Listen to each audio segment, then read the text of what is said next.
Lilin cepat sembuh ya.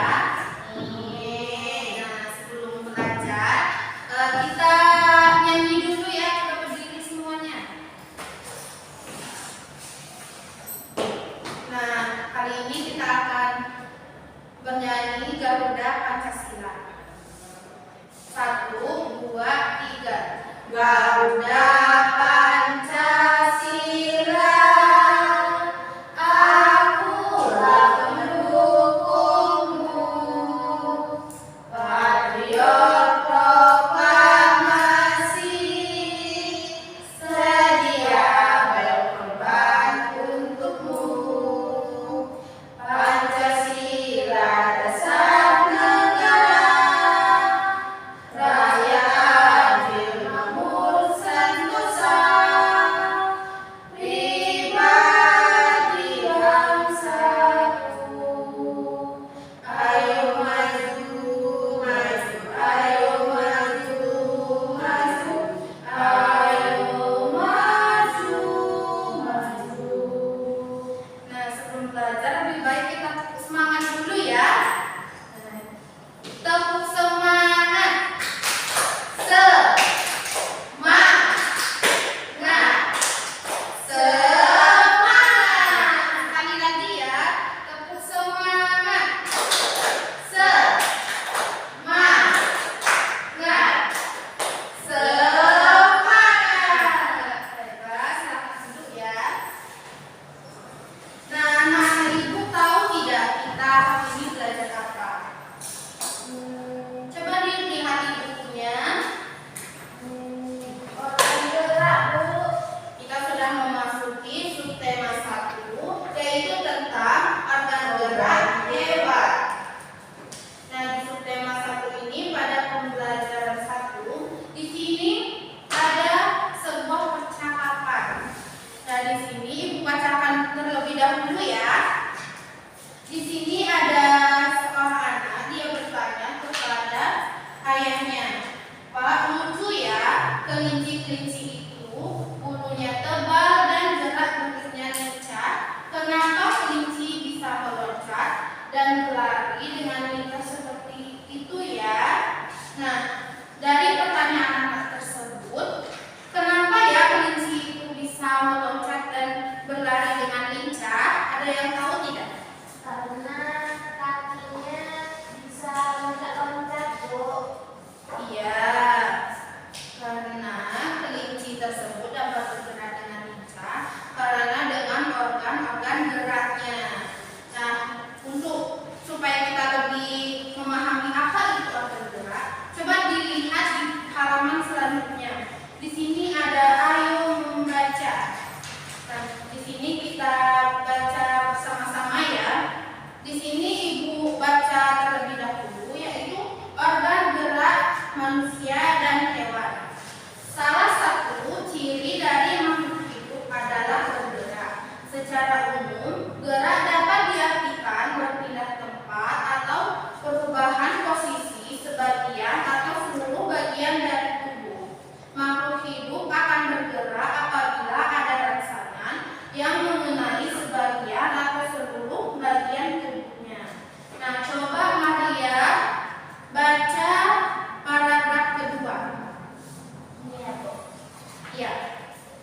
Gerak pada manusia dan hewan menggunakan organ gerak yang tersusun dalam sistem gerak. Organ gerak berguna untuk berjalan, berlari, melompat, meloncat, memegang, menggali, memanjat, berenang, dan lain sebagainya. Lanjut. Organ gerak pada hewan dan manusia memiliki kesamaan. Alat-alat gerak yang digunakan pada manusia dan hewan ada dua macam, yaitu alat gerak pasif berupa tulang dan alat gerak aktif berupa otot. Kedua alat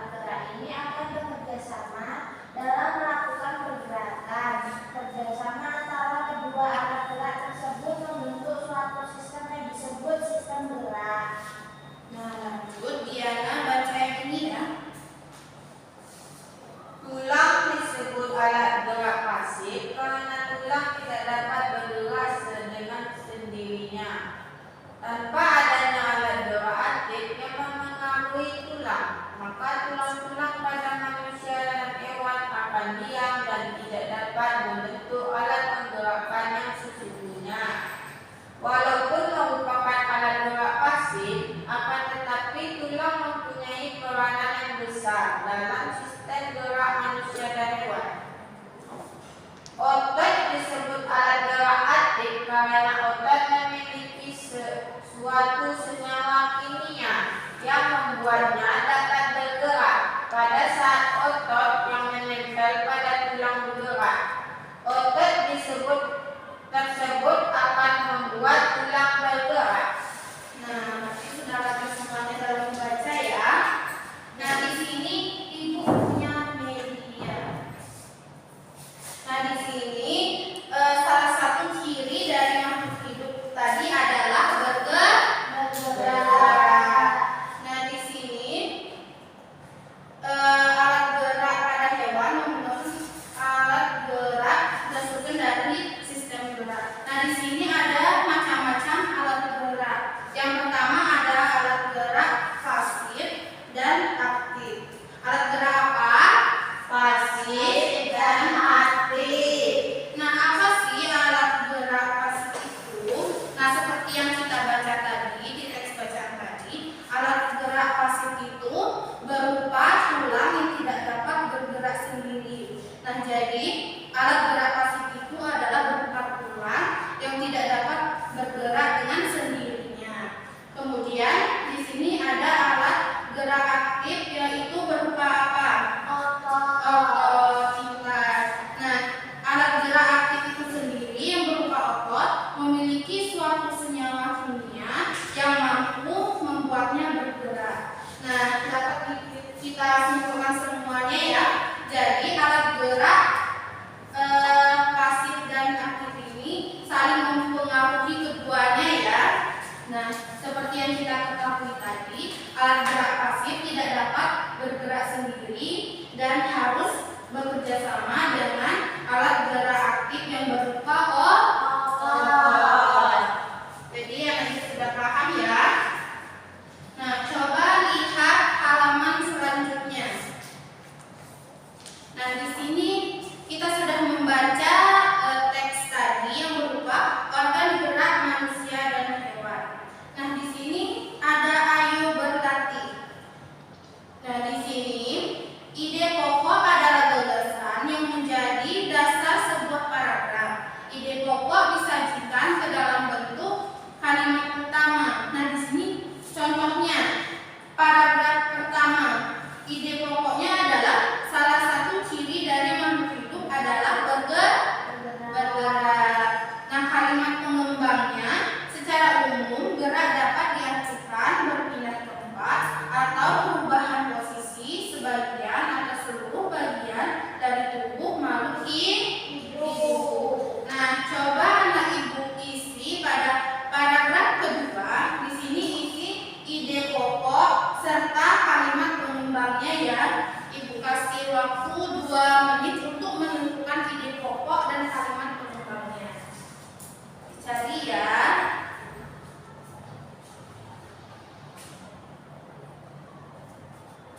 Bisa Maria? Diana bisa? Bisa, Bu. Nanti ibu panggil untuk maju ke depan untuk membacakannya ya.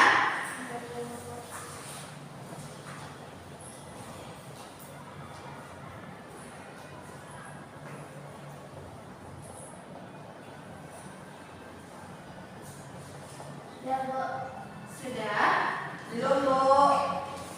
Kita tunggu temannya dulu ya Mas ya. Sudah, Bu. Sudah.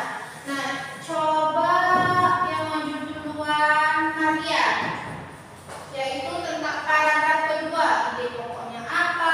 Kalimat pengembangnya apa? Coba.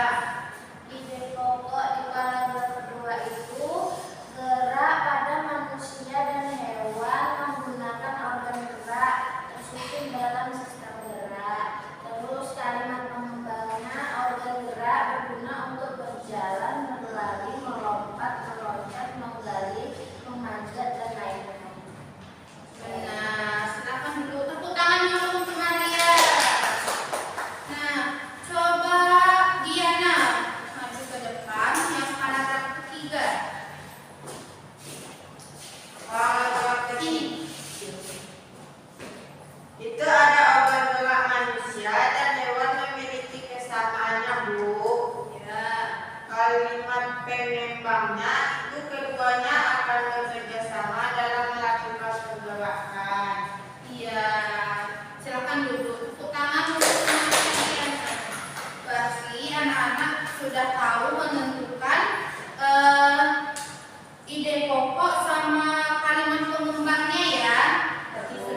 Mungkin itu saja untuk tugas